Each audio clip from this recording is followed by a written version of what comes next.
ekosistem, terdapat hubungan antar makhluk hidup dengan makhluk hidup lainnya, serta dengan lingkungannya yang saling ketergantungan. Hubungan timbal balik antar spesies makhluk hidup dalam suatu habitat tertentu disebut dengan simbiosis. Ada 3 jenis simbiosis, yakni simbiosis mutualisme, komensalisme, dan parasitisme. Simbiosis parasitisme merupakan hubungan antar dua organisme yang mana satu pihak diuntungkan, sedangkan pihak yang lainnya dirugikan.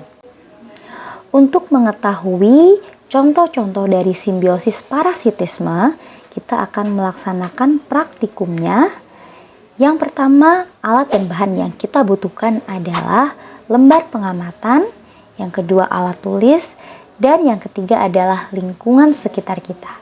Dari hasil pengamatan, yang pertama yang saya temukan adalah hubungan antara siput dengan pohon nangka. Dalam hal ini, siput memperoleh keuntungan berupa makanan, yaitu daun-daun pohon nangka untuk tetap menjaga kelangsungan hidupnya.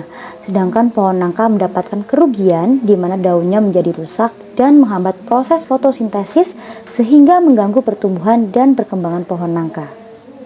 Yang kedua adalah hubungan antara nyamuk dengan manusia. Nyamuk memperoleh keuntungan berupa makanan dengan cara menghisap darah manusia, sedangkan manusia dirugikan karena bagian tubuh yang dihisap oleh nyamuk menjadi gatal, bentol-bentol, kemerahan, dan berpotensi terjangkit suatu penyakit yang ditularkan oleh nyamuk.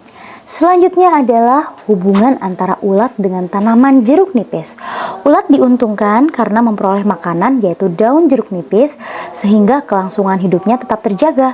Namun tanaman jeruk nipis dirugikan karena daunnya menjadi rusak, bolong, menghambat proses fotosintesis, dan mengganggu pertumbuhan tanaman.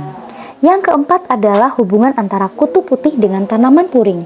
Kutu putih merupakan pihak yang mendapatkan keuntungan karena memperoleh zat-zat makanan dari tanaman puring supaya ia terus bertahan hidup.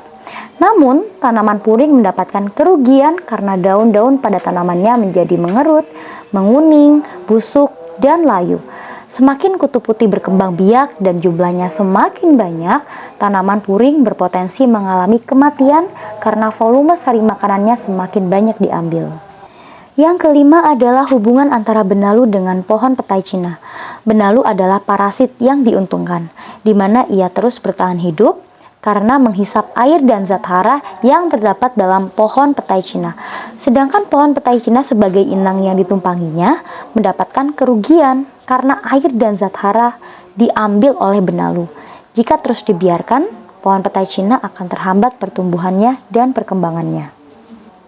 Kesimpulan dari hasil pengamatan hari ini adalah ada 3 jenis simbiosis yang terjadi dalam hubungan antar organisme. Salah satunya adalah parasitisme. Simbiosis parasitisme terjadi pada hubungan antara 2 jenis makhluk hidup yang berbeda, yang mana satu pihak diuntungkan atau parasit, sedangkan pihak yang lain dirugikan atau inang. Hubungan tersebut membawa keuntungan bagi kelangsungan hidup parasit dengan memperoleh sari makanan. Dalam jumlah yang banyak, serta dalam kurun waktu tertentu, keberadaan parasit dapat menyebabkan kematian bagi makhluk hidup yang ditumpanginya. Sekian dulu percobaan hari ini, sekian dan terima kasih.